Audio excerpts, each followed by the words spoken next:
नमस्कार दोस्तों, सभी पेंशन धारकों का मैं एक बार फिर से आपके अपने पसंदीदा चैनल पर हार्दिक स्वागत करती हूं। दोस्तों, one rank one pension implementation का जो है बड़ी अपडेट इस पर निकल कर आई है। हमारे पेंशन धारक जो लंबे समय से वेट कर रहे थे OROP 2 रिवीजन को लेकर, उनके लिए अपडेट आ चुकी है। सभी जो पेंशनर्स हैं एक बार जल्दी से जुड़ जाएं, और अगर आपने अभी तक चैनल को सब्सक्राइब नहीं किया है तो सब्सक्राइब कर लें, बेल आइकन को ज़रूर दबा लें, जिससे आपको आने वाली सभी अपडेट्स प्राप्त हो सके।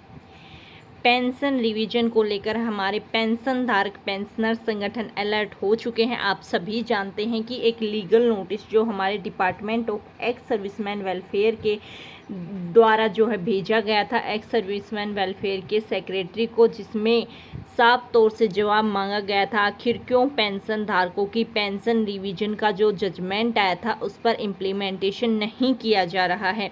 और आपको बता दें कि इसी के साथ 15 दिन का समय दिया था कि 15 दिन के अंदर अंदर इस पर जवाब देना होगा, लेकिन इस पर जो अपडेट आई है वो भी हम आपको डिटेल में बताएंगे, और OROP रिवीजन का स्टेटस भी आप सभी को बताएंगे। अगर आपको वीडियो पसंद आए तो लाइक करें और एंड तक जरूर देखें, जिससे कि आपके सभी जो कन्फ्यूजन्स हैं वो क्लियर हो सके। तो दोस्तों, आपको बता दें कि जो लीगल नोटिस भेजा गया था केंद्र सरकार के पास एक्स सर्विसमैन वेलफेयर के सेक्रेटरी के पास, तो उस नोटिस का अभी तक सरकार के द्वारा कोई भी जवाब नहीं दिया गया है।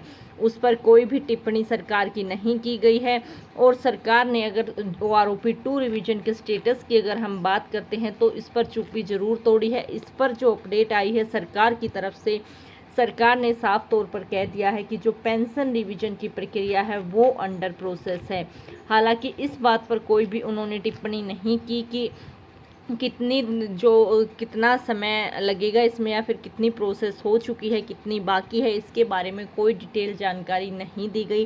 लेकिन सूत्रों से जो हमें पता चला, सूत्रों के मुताबिक हमें जो खबर मिली है वो ये है कि PCDA इलाहाबाद का सारा कार्य हो चुका है, यानी कि पेंशन रिवीजन टेबल का खाका तैयार है।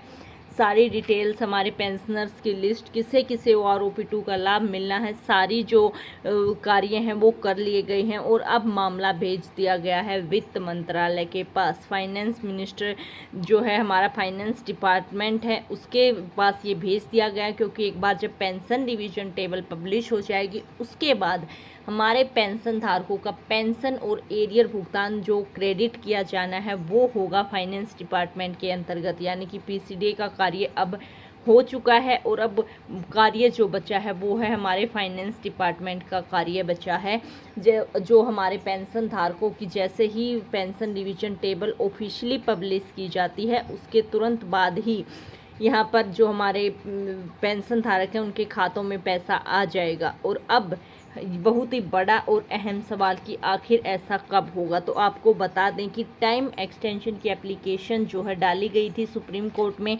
हालांकि उसे एक्सेप्ट नहीं किया गया सुप्रीम कोर्ट में, लेकिन वो केस अभी तक जो सुप्रीम कोर्ट की हमने ऑफिशियल वेबसाइट ओपन करके देखी तो उसमें जो है पेंडिंग शो हो रहा है। इसका मतलब ये है कि हो सकता है कि सरकार को जो है 3 महीने का समय वो दे दिया गया हो, इसलिए वो पेंडिंग शो हो रहा है। और आपके लिए खुशखबरी ये है कि अब 15 या 16 सितंबर तक ही वो 3 महीने भी समाप्त हो जाएंगे। लेकिन इसका मतलब ये नहीं है कि ऑफिशियली उन्हें समय दे दिया गया है, लेकिन हमारा मानना है, क्योंकि अभी तक सुप्रीम कोर्ट की जो वेबसाइट है वहाँ पर केस जो है पेंडिंग शो हो रहा है इसलिए।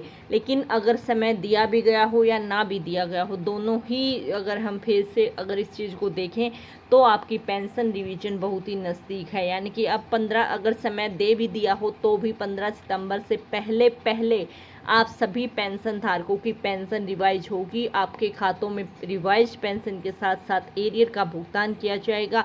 और जो दूसरी तरफ अगर हम देखें तो department of ex serviceman welfare ने कंटेम्प्ट ऑफ कोर्ट की साफ तौर पर घोषणा कर दी है।